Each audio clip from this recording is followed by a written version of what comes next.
नमस्कार विद्यार्थी मित्रों, कल हमने देखा कि किस तरह से रासायनिक समीकरण के क्रियाओं के कौन कौन से प्रकार हैं, उन्हें कैसे लिखते हैं, उनके सूत्र, समीकरण, ये कल हमने देखे। आज हम देखेंगे कि रासायनिक समीकरण का संतुलन क्यों आवश्यक है, क्यों जरूरी है कि रासायनिक समीकरण को संतुलित किया जाए। सबसे पहले आपको यहाँ पे मैं दिखाता हूँ, ये जो सूत्र लिखा है Zn plus H2SO4 equal to ZnSO4 plus H2। यहाँ पे ये जो है Zn और H2SO4 ये अभिकर्मक है, और ये जो है ZnSO4 plus H2 ये जो है उत्पाद है, यानी ये रासायनिक अभिक्रिया में भाग ले रहा है और ये बाद में बन रहा है। तो यहाँ पे ये चीज बिल्कुल क्लियर करने की आवश्यकता है कि जो रासायनिक अभिक्रिया में भाग लेते हैं वो अभिकर्मक कहलाते हैं, और जो अभिक्रिया के बाद बनता है उसे उत्पाद कहा जाता है। आइए शुरू करते हैं कि संतुलित रासायनिक समीकरण का संतुलन क्यों आवश्यक है और उसका महत्व क्या है। तो अगर हम देखें तो कक्षा 9 में हमने द्रव्यमान संरक्षण का नियम पढ़ा है। द्रव्यमान संरक्षण क्या होता है कि किसी भी रासायनिक अभिक्रिया के अंदर, किसी भी रासायनिक अभिक्रिया के अंदर ना तो द्रव्यमान कम होता है और ना ज्यादा होता है, यानी द्रव्यमान का जो संतुलन है वो लगातार बना रहता है। यानी जितना द्रव्यमान तत्वों का अभिकर्मक के रूप में होगा उतना ही उत्पाद बनने के बाद उतना ही रहेगा। तो रासायनिक अभिक्रिया के अंदर द्रव्यमान का ना तो निर्माण होता है और ना ही उसका विनाश। अर्थात किसी भी रासायनिक अभिक्रिया के उत्पाद तत्वों का कुल द्रव्यमान अभिकर्मक के कुल तत्वों के द्रव्यमान के बराबर होता है। फिर से देखेंगे कि रासायनिक अभिक्रिया के द्रव्यमान संरक्षण का नियम क्या है। द्रव्यमान संरक्षण का नियम है कि द्रव्यमान ना तो उत्पन्न होता है और ना ही उसका विनाश होता है। अभिकर्मक के तत्वों के कुल द्रव्यमान उत्पाद में शामिल तत्वों के कुल द्रव्यमान के बराबर होते हैं। इसे ही द्रव्यमान संरक्षण का नियम कहा जाता है, जिसे हम पहले पढ़ चुके हैं। फिर से एक बार देखते हैं कि द्रव्यमान किसी भी रासायनिक अभिक्रिया के अंदर द्रव्यमान का ना तो निर्माण होता है और ना ही उसका विनाश होता है। यानी पूरी रासायनिक अभिक्रिया के दौरान द्रव्यमान की मात्रा निश्चित रहती है। अभिकर्मक के कुल तत्वों का द्रव्यमान उत्पाद के कुल तत्वों के द्रव्यमान के बराबर होता है। इसीलिए इसे द्रव्यमान संरक्षण का नियम कहा जाता है।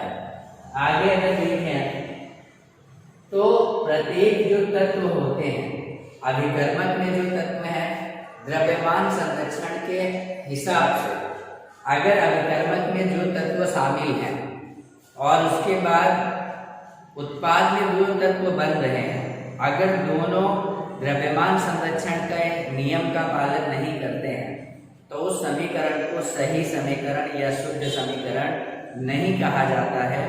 इसीलिए रासायनिक समीकरण को संतुलित करने की आवश्यकता होती है। आइए यहाँ पे हम देखेंगे हमारा जो समीकरण है Zn plus H2SO4 equal to ZnSO4 plus H2। अब हम देखेंगे ये संतुलित है या नहीं। यहाँ पे हमने एक टेबल बनाई है, क्रम संख्या 1 2 3 4। अब देखेंगे Zn हमारा अभिकर्मक जो है उसमें Zn में परमाणुओं की संख्या सिर्फ 1 है, हाइड्रोजन की संख्या 2 है, सल्फर की संख्या 1 है और ऑक्सीजन की संख्या 4 है। यानी अभिकर्मक के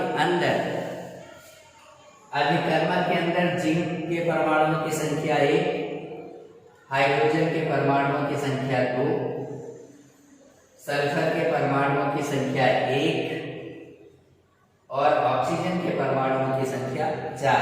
फिर से देखेंगे, यहाँ पे आपको अभिकर्मक पे ध्यान देना है। जिंक की संख्या 1, हाइड्रोजन की संख्या 2, सल्फर की संख्या 1 और ऑक्सीजन की संख्या 4। ये अभिकर्मक है, यानी अभिकर्मक में ये 4 तत्व शामिल है। जिंक शामिल है, हाइड्रोजन शामिल है, सल्फर शामिल है और ऑक्सीजन शामिल है। अब हम देखते हैं कि उत्पाद जो बनता है उसमें क्या है। तो उत्पाद के अंदर ZnSO4 प्लस H2, उत्पाद में ही 4 ही तत्व हैं, जिंक है, ऑक्सीजन है, सल्फर है और हाइड्रोजन है। अब हम उत्पाद के तत्वों को देखेंगे।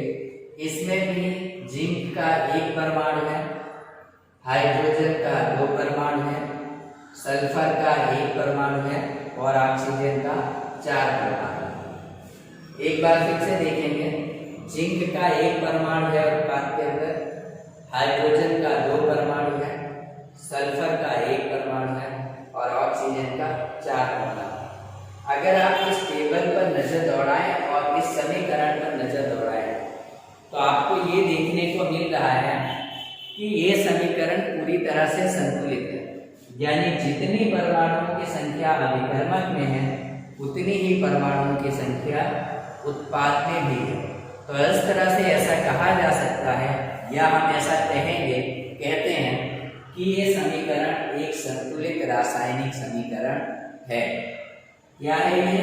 एक संतुलित रासायनिक समीकरण है।